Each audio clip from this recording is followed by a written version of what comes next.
Everyone, मैं सुनीता आप सभी का स्वागत करती हूँ अपने channel legal education by as पर। और आज हम पढ़ेंगे एलएलबी के 5th सेमेस्टर का सब्जेक्ट भारतीय नागरिक सुरक्षा संहिता, जिसका वेरी इंपॉर्टेंट टॉपिक है गिरफ्तारी। ठीक है, तो गिरफ्तारी का विवरण किस में दिया हुआ, कौन सी धारा में दिया हुआ, तो धारा 35 में दिया हुआ है। अब गिरफ्तारी का अर्थ जान लेते हैं, क्या होता है गिरफ्तारी का अर्थ। किसी व्यक्ति को वैध अधिकार द्वारा पकड़ा जाना जिसके परिणाम स्वरूप उसकी स्वतंत्रता समाप्त हो जाती है, क्या कहलाता है, गिरफ्तारी कहलाता है।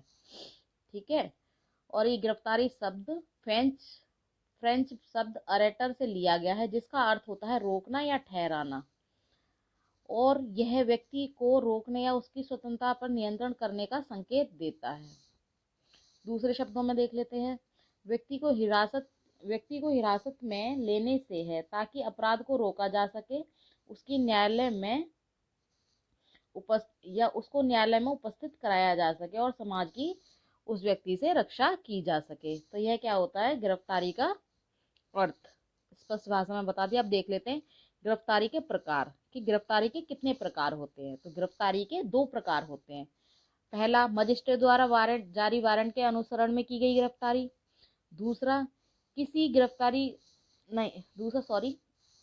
गिरफ्तारी जो वारंट के बिना की गई हो, लेकिन उसका जो वो है प्रावधान क्या है, कानूनी होना चाहिए, कानून के तहत होना चाहिए। जैसे कि अभी जो कानून लागू है भारतीय न्याय संहिता 2023, उसके अनुसार वो सारा प्रावधान होना चाहिए किसका, गिरफ्तारी का।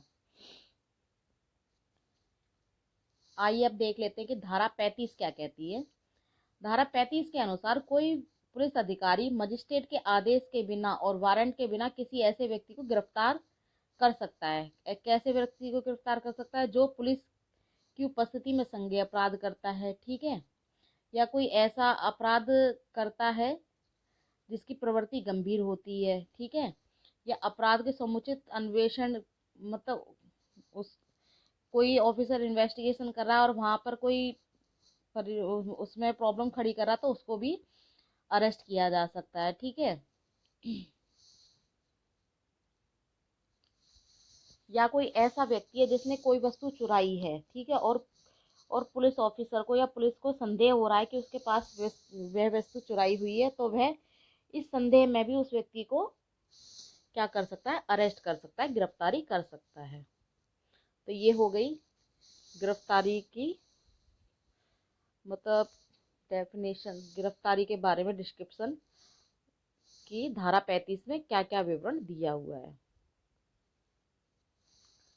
अब एक छोटा सा इसमें पॉइंट है, प्राइवेट व्यक्ति द्वारा गिरफ्तारी या प्राइवेट व्यक्ति द्वारा गिरफ्तारी की प्रक्रिया क्या होती है। तो इसका विवरण धारा 40 के अनुसार है कि कोई प्राइवेट व्यक्ति किसी ऐसे व्यक्ति को जिसकी उपस्थिति में कोई संज्ञेय अपराध हुआ है, तो वह क्या कर सकता है, उस व्यक्ति को गिरफ्तार करवा सकता है या करवा सकता है, या उसको अपने अंडर में ले सकता है, ठीक है, और 6 घंटे के भीतर किसी पुलिस अधिकारी के हवाले कर सकता है, ठीक है, या करवा देता है।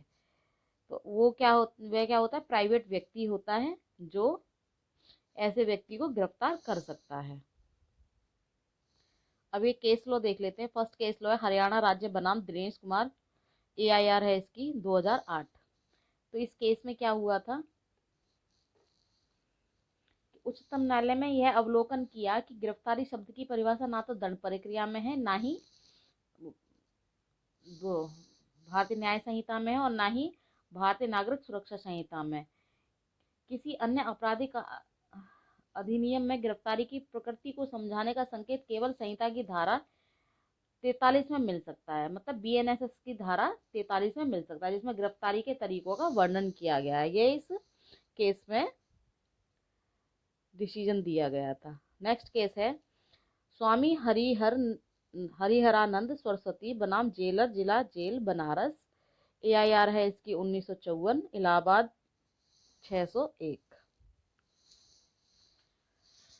स्टूडेंट, इस मामले में कहा गया था कि किसी मजिस्ट्रेट ने ऐसे किसी व्यक्ति को गिरफ्तार करने का आदेश दे दिया है, वहां की ऐसा मजिस्ट्रेट रिमांड नहीं दे सकता और ऐसे गिरफ्तार किए गए व्यक्ति को किसी अन्य मजिस्ट्रेट के सामने पेश करना होगा। मतलब जिसका ये ज्यूरिडिक्शन में ये मामला हुआ था, वही उस व्यक्ति का रिमांड ले सकता है, कोई अन्य जज या प्राइवेट व्यक्ति उसका रिमांड नहीं ले सकता। तो आई होप आपको गिरफ्तारी के बारे में अच्छे से समझ में आया होगा। आपको वीडियो अच्छी लगी तो लाइक करें, शेयर करें, कमेंट करें और मेरे चैनल को सब्सक्राइब करना ना भूलें, ताकि आने वाली नई वीडियो की नोटिफिकेशन आपको सबसे पहले मिल सके। वीडियो अच्छी लगी हो तो चैनल पर बने रहें। Thank you for watching.